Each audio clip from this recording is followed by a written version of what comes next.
Ackerman, who was the executive producer, was interested in doing a show about a witch. He then hired Saul Sachs to write the pilot. I remember telling my wife, you know, this is a good script. There's only one thing wrong with this. I don't think it could make a series. Because if this woman could do magic and solve all her problems, that's what drama is made of. Conflict, problems. Sam, I'm not saying you were entirely wrong. Sheila had it coming, but you went a little far. For a while there, it was kind of hard to tell which witch was which. Sam. And then I came up with the idea, her husband doesn't want her to do it. She's trying to break the habit.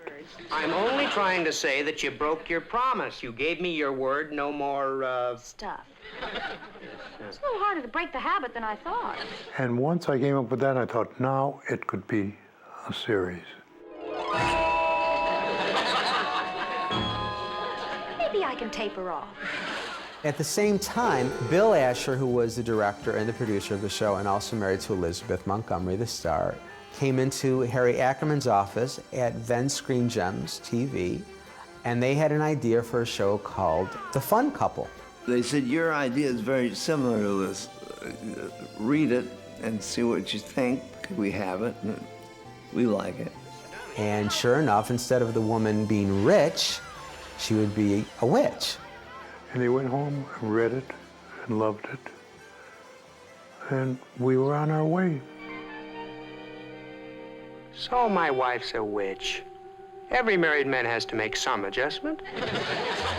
Early on, when this show was passed around to all the different networks, there were some studio executives and network executives who were concerned that it was going to promote Satanism or satanic cults. If Bewitched really had anything to do with Satanism, which I have to laugh about still today, I mean, Agnes Moorehead would have said something. This woman was the daughter of a fundamentalist minister. She was a very, very strong fundamentalist Christian.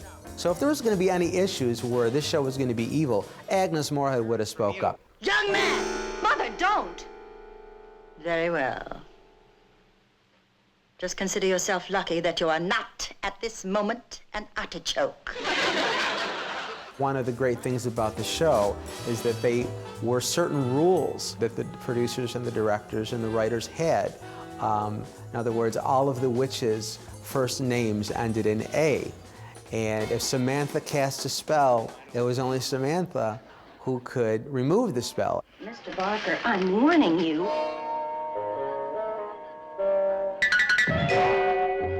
What are you doing out here all alone? Oh, I'm not alone. It wasn't just constant magic, constant magic, constant magic. She would try to get out of a situation with her mind, with her wit, with her wisdom, with her humor, and only when push came to shove did she use that magic. That's my client. You don't want to even hear what happened. I had the account all wrapped up. What am I supposed to do now? Bring Larry Tate a contract with Barker's paw print on it? Everyone thought, well, she was very subservient on the show, or she really wasn't an independent woman. It's a really, really important point to remember is that it was Samantha's choice to live the mortal life. All I want is the normal life of the normal housewife. That's why you went to Paris. I only went there for lunch. She could have left at any point. She stayed because she loved him.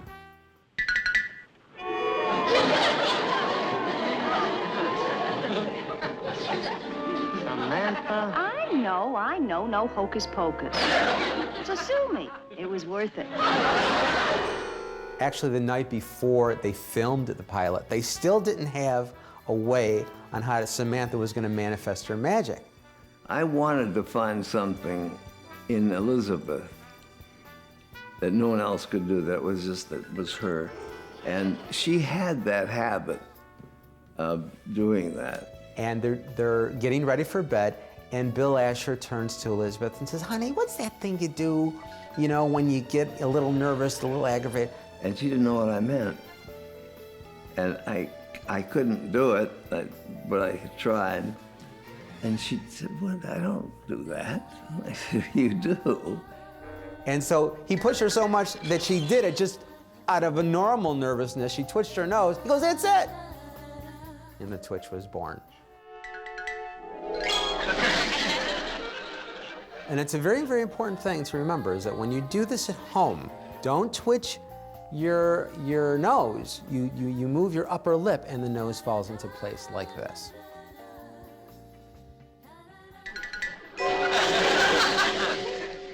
Napkins, ladies? Elizabeth made witches likable and believable because she was likable and believable. Elizabeth had a quality, like every little kid wanted Elizabeth for his mommy, and every big grown guy wanted her for his wife, and every parent thought that she would be the perfect daughter.